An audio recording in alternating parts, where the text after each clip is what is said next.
Hello, dear students. Today is our second lecture of radiotherapy. The subject of our today's lecture is the technical, physical, and biological basics of radiotherapy, radiosensitivity, and radioresistance.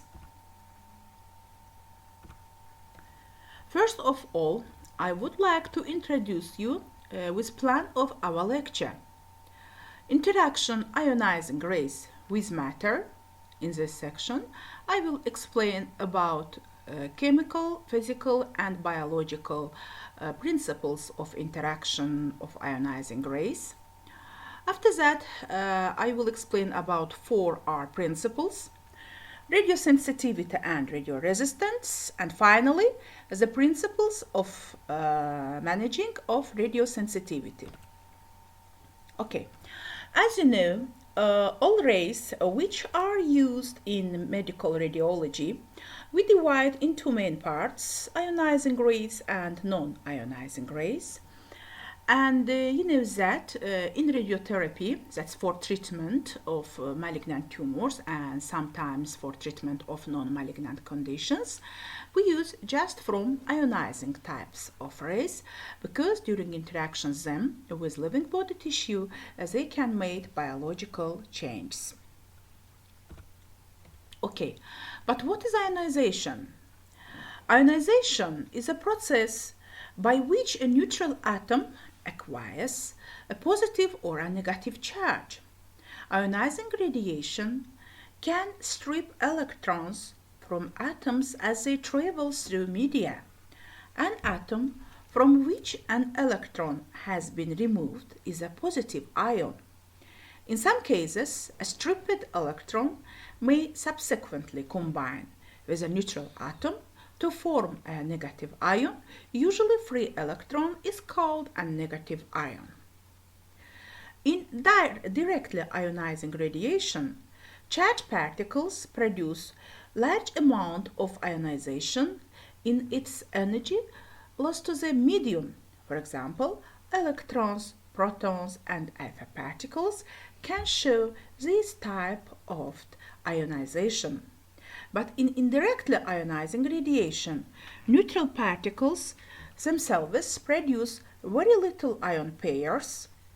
Instead, they eject directly ionizing particles from the medium, and photons and neutrons can show this type of ionization. Okay. So important principle in radiotherapy is different principles of biological radiation effects. They observed when ionizing radiation strikes living tissue and damages the molecules of cellular matter. Cellular function may be temporarily or permanently impaired from the radiation, or the cell may be destroyed. The severity of the injury depends on the type of radiation, the absorbed dose, the rate at which the dose was absorbed, and the radiosensitivity of the tissues involved. That is, effectivity of providing radiotherapy depends on different factors, and main factors are type of radiation, dose of radiation, the rate at which the dose was absorbed, and so important is radiosensitivity, which I will explain later. The biological effects of ionizing radiation are depend of the dose, power, and intensity of the beam, but not of the nature, type, and quantity of the ionizing beam. Basic of the use of ionizing radiation in radiotherapy is biological effect of radiation. You know, that is, it is main principle of using of radiation for treatment of malignant tumors. Direct effect of radiation when energy is absorbed by target. Indirect effect of radiation mainly absorbed by a water molecule. that is interaction of ionizing rays with matter has two forms: direct effect and indirect effect. The biological effects of a large dose of radiation delivered rapidly differ greatly from those of the same dose delivered slowly. The effects of rapid delivery are due to cell death, and they become apparent within hours, days, or weeks. That's biological radiation effects depend on different factors. Okay, so, and firstly, the waking up and ionization in molecules happens. Free radicals appear, and radicals which appear from separation of neutral water molecules interact with molecules of biological system. That is, during interaction, ionizing radiation with neutral water molecules, they can separate them to different ions, and they interact with molecules of biological system. In secondary reactions, there is a separation in complex organic molecules. Organic changes are the penetrability of cell membranes increases, and irreversible changes happen inside of chromosome structure of cell.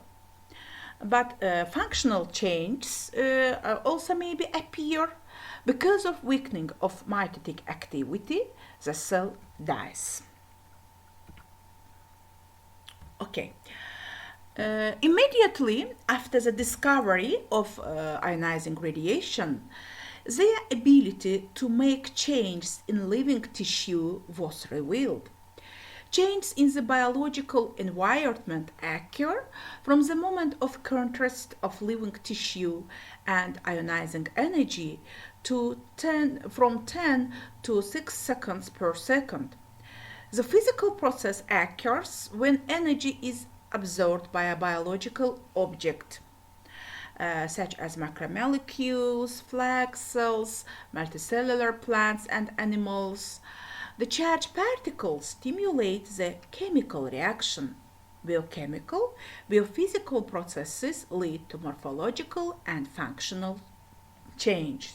That is, first of all, during interaction of ionizing radiation with maid, they can make physical change, after that chemical change, and finally biological change in living body tissue. And excitation and ionization of atoms and molecules occurs as a result of the energy distribution of quantum or corpuscular particles along the trajectory of ionizing radiation. And the intensity of this process depends on the physical parameters of the ionizing radiation, their type, load, mass, and energy. Okay. So, interaction ionizing radiation with matter has two main forms: direct action and indirect action.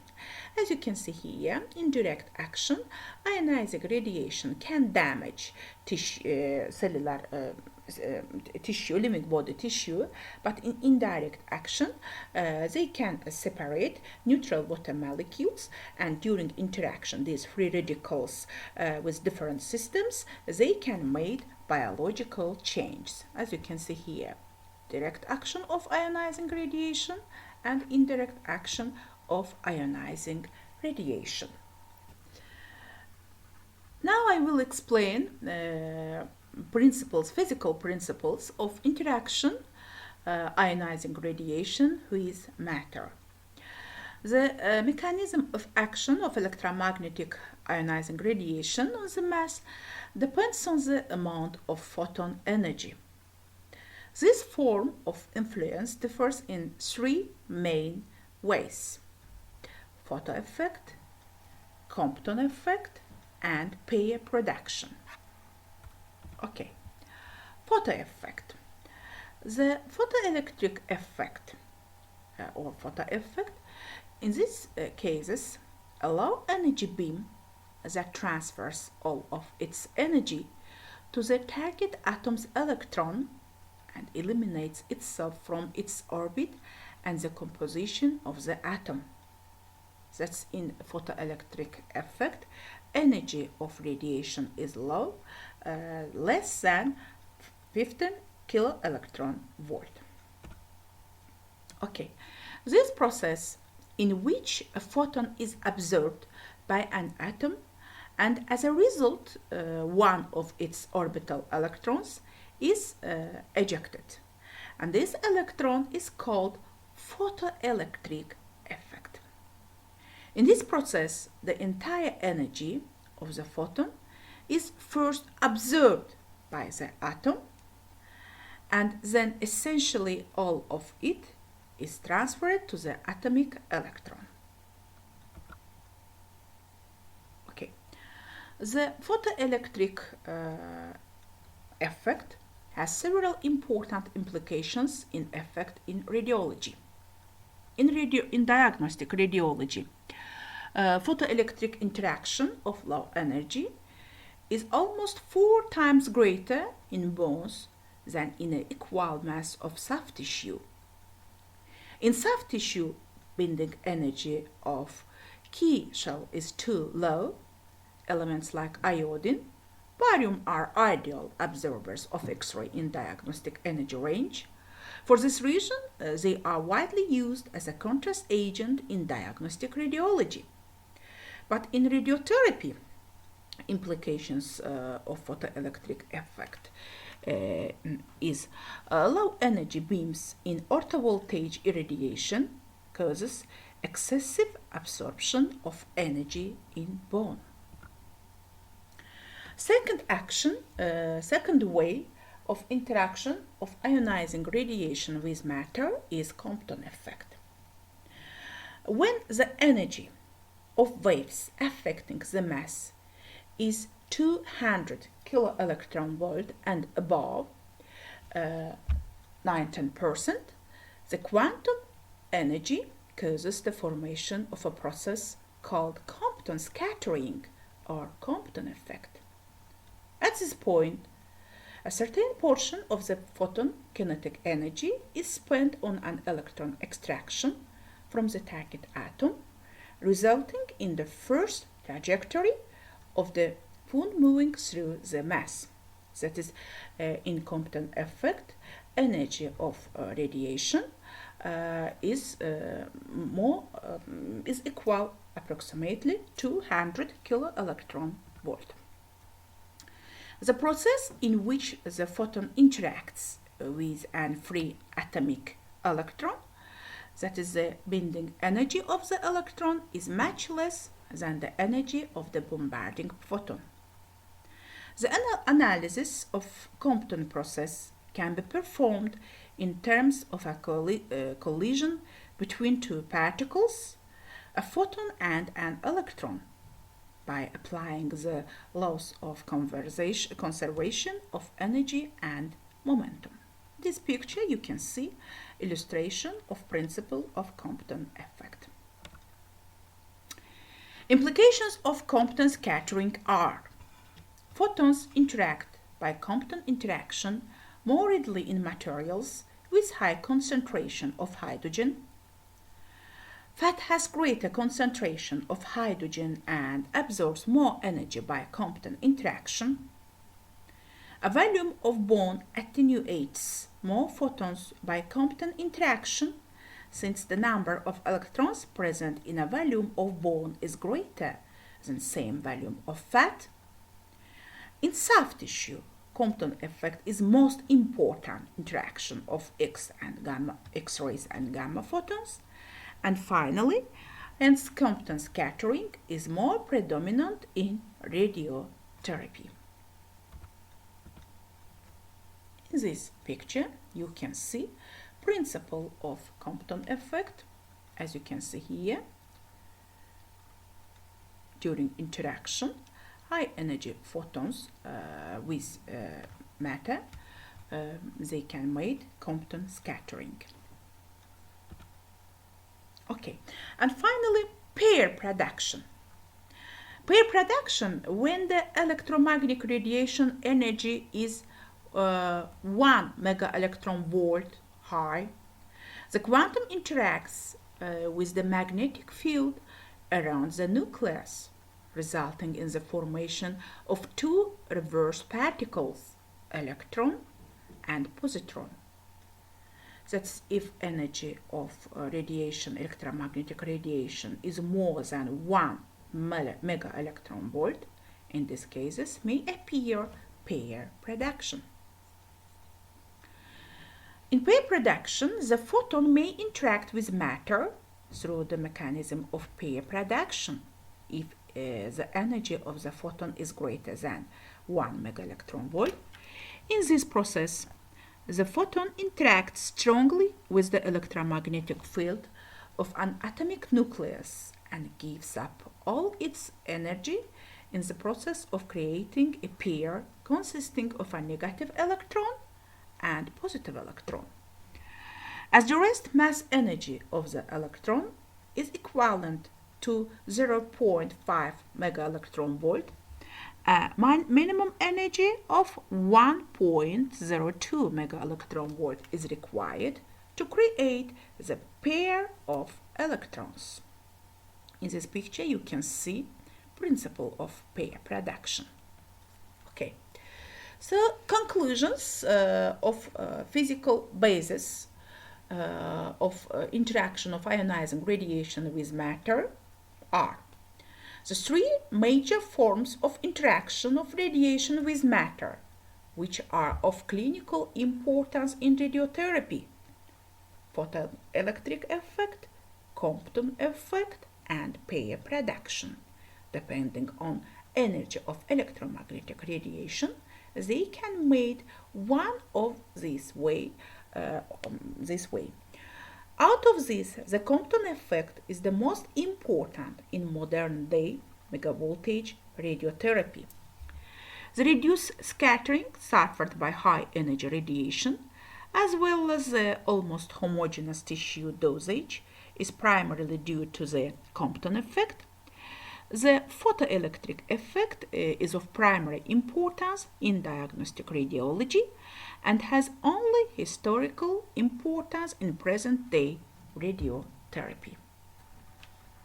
Okay, interaction of ionizing radiation with matter can be seen in different levels: in atomic level, molecular level, cellular level, and finally organic level. And biological action, biological changes during interaction of ionizing radiation depends on different factors, different ways, and physical changes in this moment they can make ionization, physical chemical changes, production of free radicals, and in cellular level, direct and indirect action of ionizing radiation. The absorption of ionizing energy by the target structures is a direct effect of the rays, and this is mainly attributed to the DNA molecule. Molecular damage refers to the DNA molecule, the largest cell structure that is so important target to damage action of ionizing rays is DNA structure. This, due to radiation damage, can occur in the form of necrosis or apoptosis. Necrotic death, the size of the cells increases and the cell membrane is broken into uneven particles as a result of the explosion. An inflammatory reaction is observed in response to the incident. Another variant of this is apoptosis, programmed cell death. Apoptosis is a normal cellular event. Apoptosis is the most important thing for preserving homeostasis of the body and activation of anti-malignancy measures. In this picture, you can see principles of necrotic death and apoptotic death of cells.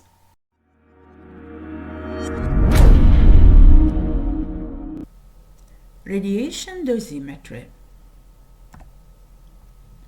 Okay, what is dosimetry? Dosimetry is the act of measuring or estimating radiation dose and assigning this dose to individuals. Thus, radiation dosimetry is the measurement, calculation, and assessment of the absorbed dose and assigning those doses to individuals. It's a science and practice that attempts to quantitatively relate specific measures made in a radiation field to chemical and biological changes that the radiation would produce in a target. There are two types of radiation exposure. First, external exposure, which occurs when radiation source or nuclear substance is outside of the body. External exposure is radiation that comes from outside our body and interacts with us. In this case, we analyze predominantly exposure from gamma rays and beta particles, since alpha particles, in general, constitute no external exposure hazard because the particles generally don't pass through skin. Since photons and beta rays interact through electromagnetic forces and neutrons interact through nuclear forces, their detection methods and dosimetry are substantially different. The source of radiation can be, for example, a piece of equipment that produces radiation, like a container with radioactive materials, or like an X-ray machine. External dosimetry is based on measurement with a dosimeter or inferred from measurements made by other radiological protection measures. Second type of dosimetry is internal exposure. Internal exposure, which occurs when the radiation is emitted by nuclear substances inside the body. Internal exposure occurs due to radioactive materials being taken in via four routes: ingestion, together with food, inhalation, absorption, and wound contamination, as you can see here. Radioactive materials incorporated into the body emit radiation within the body. Accumulation in some specific organs may occur depending on the types of radioactive materials. This is largely due to the physicochemical properties of radioactive materials. For example, strontium, having similar properties to calcium, tends to accumulate in calcium-rich parts, such as bones, once it enters the body. Iodine, being a main element of thyroid hormones, tends to accumulate in the thyroid, whether it's radioactive iodine or stable iodine. Okay.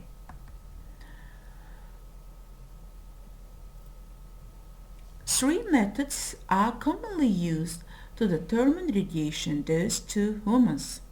First, personal dosimetry. Personal dosimetry is a key part of external radiation dosimetry. Personal dosimetry is used primarily to determine dose to individuals who are exposed to radiation related to their work activities. These doses are usually measured by devices known as dosimeters. Dosimeters usually record a dose which is absorbed radiation energy measured in grays or the equivalent dose measured by sieverts. Personal dosimeter is a dosimeter that is worn at the surface of the body by the person being monitored and it records of the radiation dose received. Personal dosimetry techniques vary and depend on partly on whether the source of radiation is outside the body, external, or taken into the body, internal. Personal dosimeters are used to measure external radiation exposures. Internal exposures are typically monitored by measuring the presence of nuclear substances in the body or by measuring nuclear substances excreted by the body. Next type of dosimetry is indirect monitoring. Indirect monitoring using measured dose rates or airborne concentrations of nuclear substances. This monitoring method is used when a person occupies an area with a known concentration of airborne radioactivity or a known radioactive field for a known period of time. This knowledge can be used in conjunction with other information to estimate the person's radiation dose during the particular occupancy. This approach is often used where an airborne radioactive substance, such as radon for example, is a source of the exposure and personal monitoring can't be carried out. In such instance, the concentration in air of radon is measured by air sampling or another method, and the time spent at the areas by a person or persons is recorded. Measurements such as concentrations of airborne radioactivity, recorded period of occupancy, and air inhalation rates can then be used to estimate a person's dose. This method is often called workplace monitoring. And finally, type of dosimetry is indirect monitoring using environmental pathway analysis. Indirect monitoring using environmental pathway analysis is second indirect monitoring method. Is based on what is called environmental pathways analysis. In this method, population exposures are modeled by measuring the amount of nuclear substances released to the environment from a source, or by measuring the presence of nuclear substances in the environment occupied by individuals. Environmental pathways analysis is the most common approach for estimating public doses. In this method, doses are calculated using relevant site-specific data, such as the amount of nuclear substances in air, water, or local raw produce. While these dose calculations are only estimates, they are quite realistic since they are based on measured concentrations in air, water, and food. Conservative data regarding the activities and for example as a produce of people living in the, for example, different areas is also incorporated. Okay, dosimeter. A dosimeter is a small radiation detection device worn by an individual used to measure dose from ionizing radiation.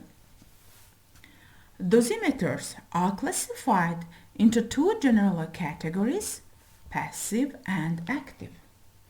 A passive dosimeter produces a radiation-induced signal which is stored in the device. The dosimeter is then processed and the output is analyzed. Passive dosimeters are provided to users who wear them for a defined period of time. This time period is called the exchange or wear period. The dosimeters are then returned to a dosimetry service which processes and analyzes them and sends those results to users. A dosimetry service may have several options for the length of an exchange period, for example, monthly, quarterly, or semi-annually. A dosimetry service used may choose an appropriate length of time for exchange period. Dosimeters used to estimate effective dose are typically worn between the waist and the neck on the front of the torso facing the radioactive source. An active dosimeter produces a radiation-induced signal and displays a direct reading of the detected dose or dose rate in the real time. Dosimeters may also be worn on the extremities or near the eye to measure equivalent dose to the tissues. And the personal dosimeter offers the following principal advantages. Since it is worn on the person, it gives the best of estimate of the radiation field that the person is in, and it measures dose with no need for interpretation by the user. Okay. External dosimetry is the measurement of dose when the radiation source is outside or external of the body. Dosimetry for photon and beta radiation. Beta and photon radiation are hazardous to the skin and the eye, as they can deposit energy in the sensitive cells of these tissues. While both photon and beta radiation can contribute to an equivalent dose to the skin and eye, photons are the main contributor to the external component of the effective dose.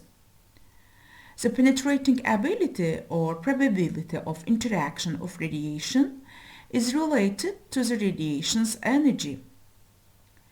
Each different nuclear substance emits a specific energy or energy range when it undergoes radioactive decay. Therefore, only some beta particles and photons present an external risk to the human body.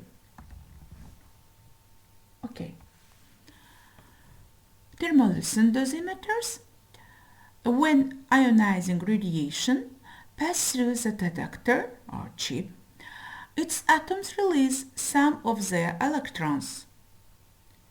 The electrons eventually become trapped in impurities, also called doping centers within the dosimeter, where they remain in their excited state.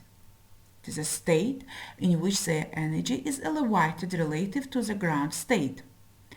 The chip is then heated, consisting mainly of a heater, and the trapped electrons return to the ground state and emit photons of visible light. The amount of light emitted relative to the temperature is called the Clough curve. This curve is analyzed to determine the dose. There are many types of thermoluminescent dosimeters. These include lithium fluoride, calcium sulfate, and lithium borate dosimeter. In this picture, you can see a whole-body thermolucent dosimeter badge. The recommended placement of a dosimeter is one on the trunk of the body between the waist and neck. The position provides a good estimate of effective dose in situations where the body is uniformly exposed to radiation. This placement is shown here, as you can see here, placement of individual dosimeters. Sometimes the body is not exposed uniformly to radiation. In these cases, dosimeter placement will vary in order to best estimate radiation doses.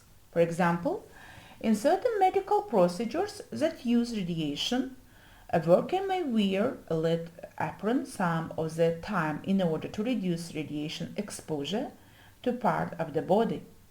If the apron is worn around the front torso, a single dosimeter worn over the apron would overestimate the worker's dose. However, a single dosimeter worn under the apron would underestimate the dose. Therefore, a worker may wear two dosimeters.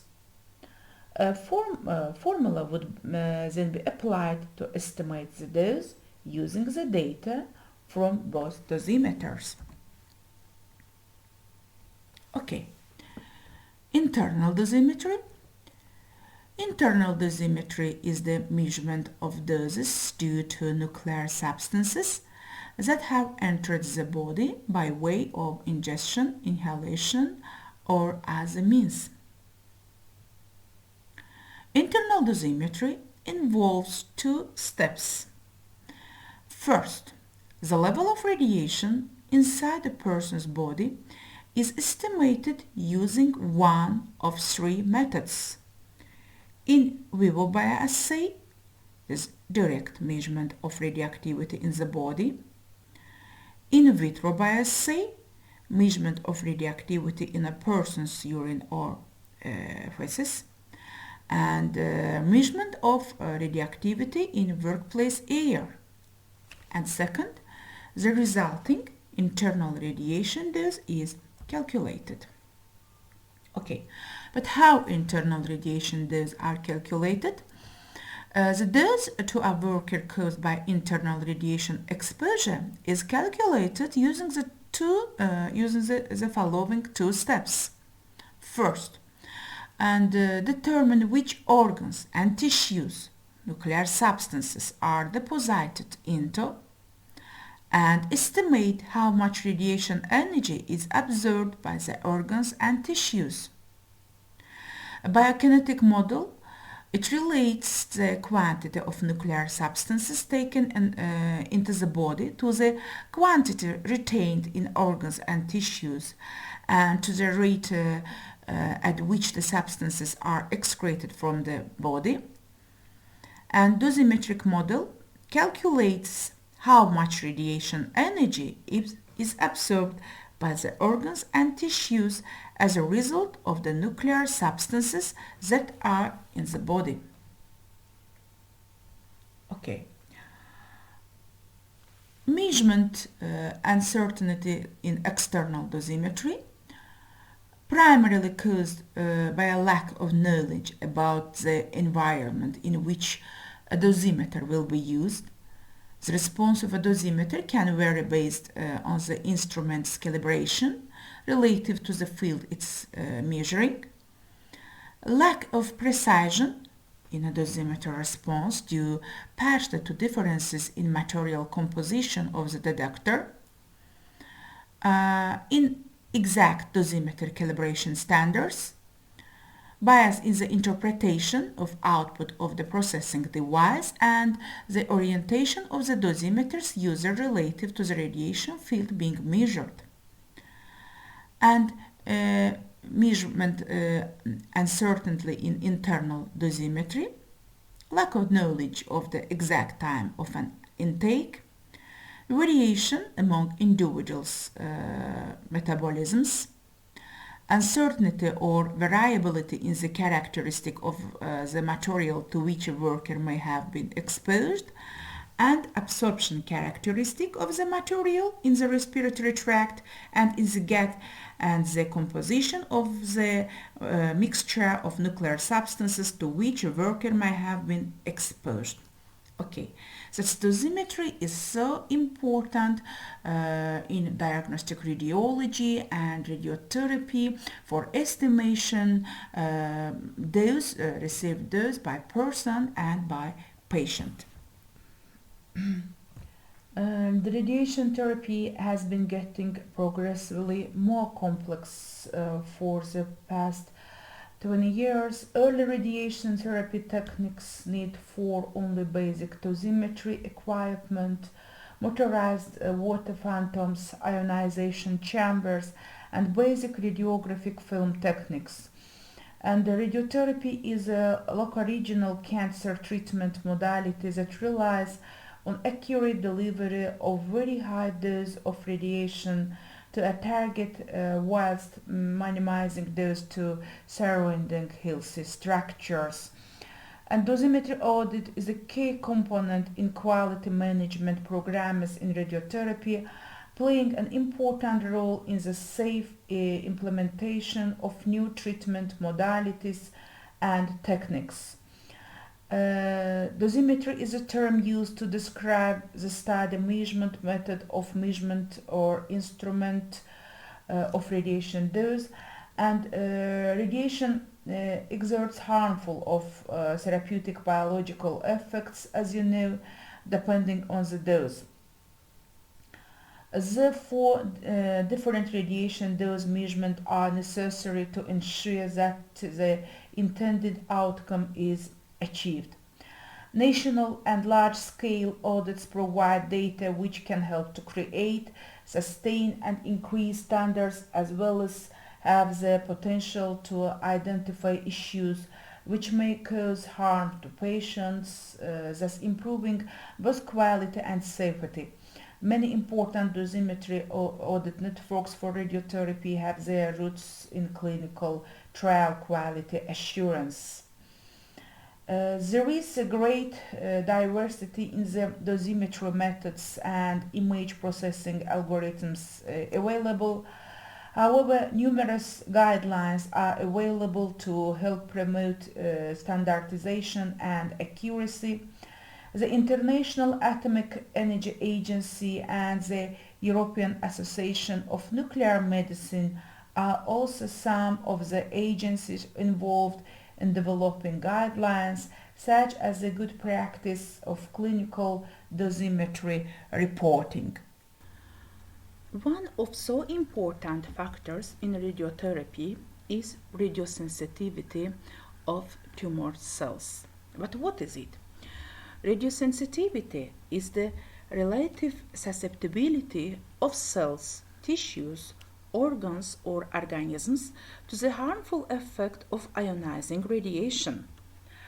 According to Bergogne and Trabundow's law, cells that are rapidly differentiated with longer mitosis and have less differentiation are more sensitive to radiation. Blood vessels, erythroblasts, epidermal cells, colon cells of the gastrointestinal tract, which are well fed and active metabolism in the body, are highly sensitive to radiation. Minimal sensitivity is found in neurons and muscle cells. In general, the radiation sensitivity of a tissue is proportional to the rate of proliferation of its cells and inversely proportional to the degree of cell differentiation.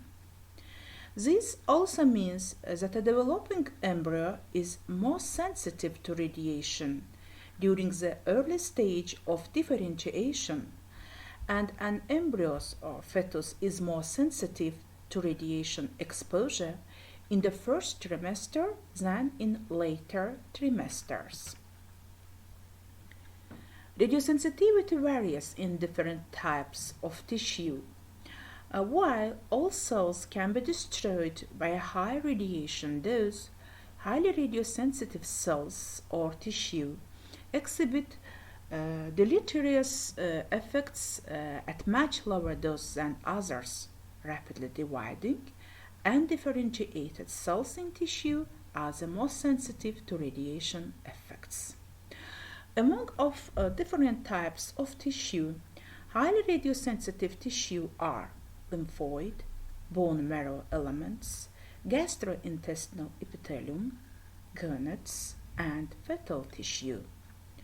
Moderately radiosensitive tissue are skin, vascular endothelium, lung, kidney, liver, lungs, and thyroid. And less radiosensitive tissue are central nervous system, muscle, bone and cartilage, and finally, connective tissue. Next factor is radioresistance. Radioresistance is the property of organisms which are capable of living in environments with very high levels of ionizing radiation.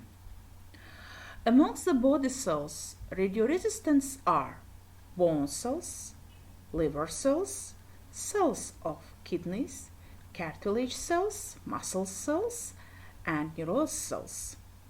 Radioresistance tumors are glioma, neurofibrosarcoma, fibrosarcoma, and renal cell carcinoma.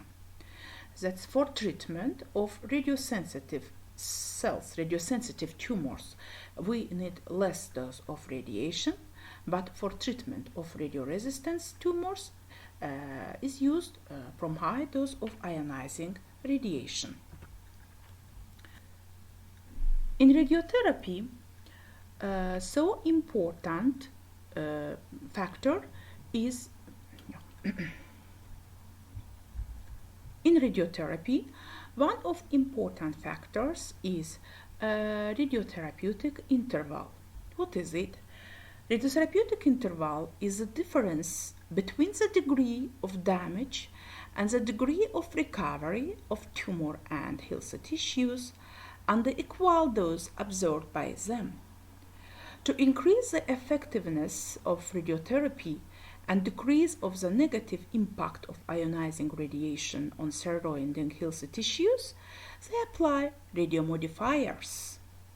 Radiomodifiers applied for increasing tumor cell radiosensitivity are called radiosensibilizers. For example, saturating tumors with oxygen, hyperthermia, magnetotherapy, and other. But radiomodifiers decreasing the radiosensitivity of normal tissues are called radioprotectors. For example, different types of preparations such as serotonin, ethiol, a decrease of the oxygen partial pressure, and hypothermia. In order to modulate the effects of radiotherapy, is used following factors. These factors we name biological aspects, biological basis of radiotherapy. They are dose fractionation, oxygen effect, synchronization of cell division, hyperthermia, and hyperglycemia.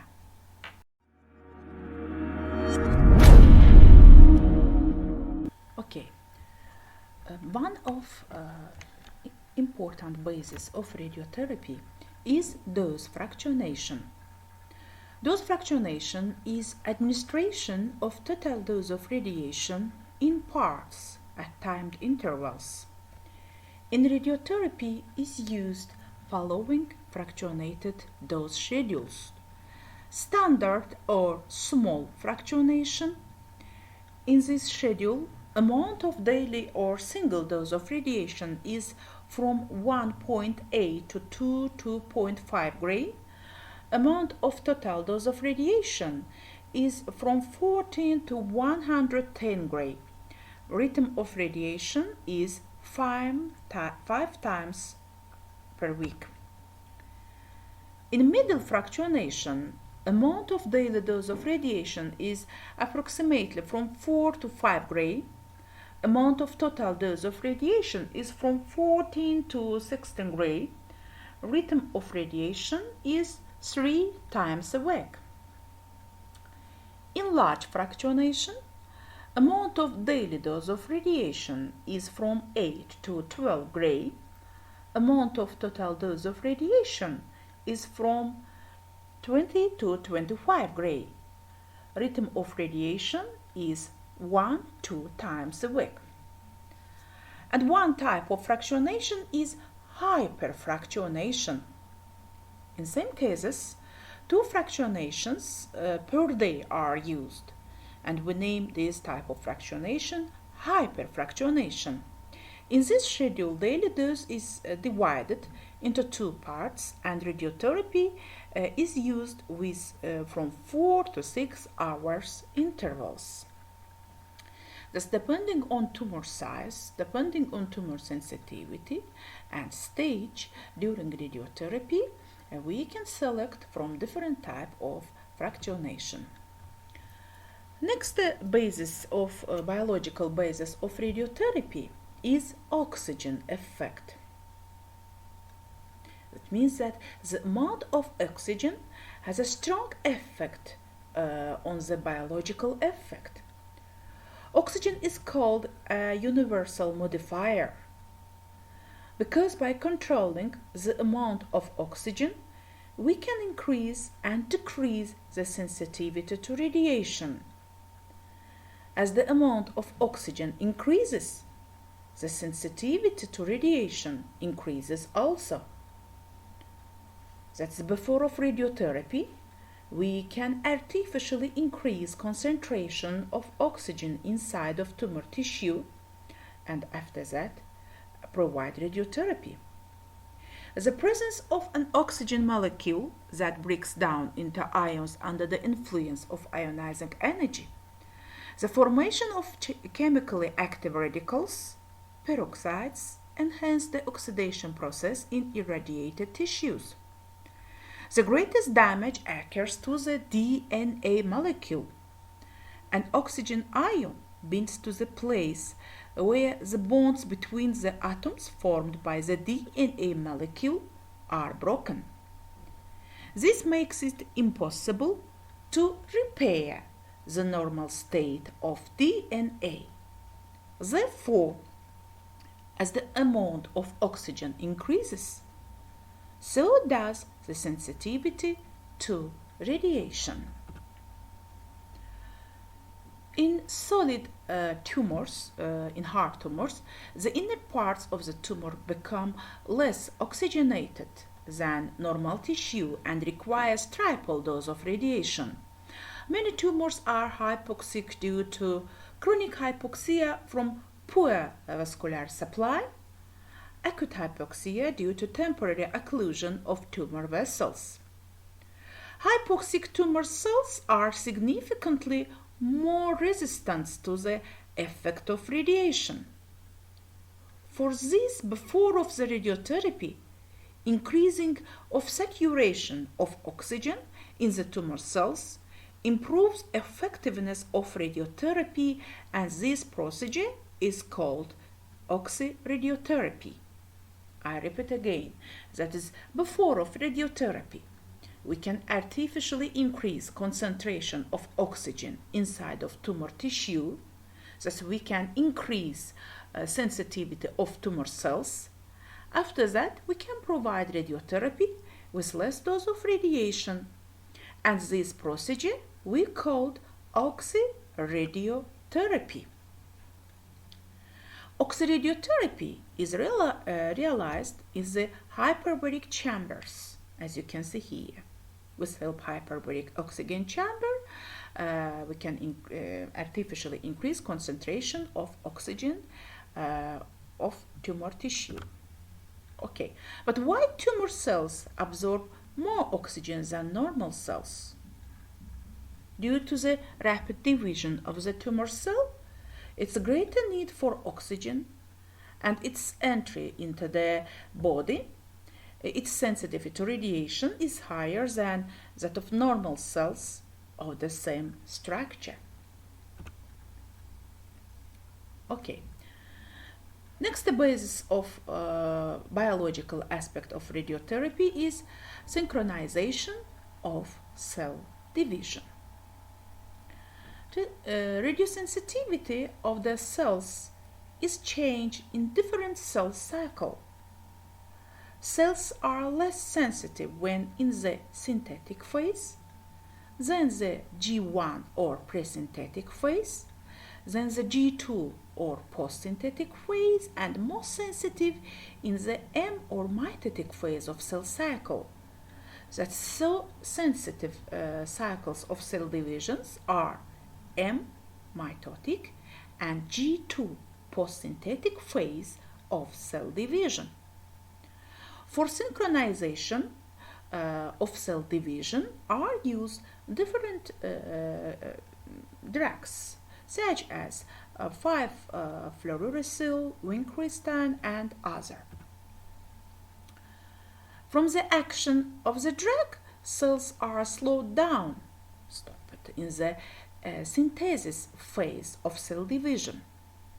A session of radiotherapy is carried out later when the effect of the drug weakens after about 2 or 3 hours, and the cells enter synchronous sensitive phases, G2 or post-synthetic and M mitotic phase.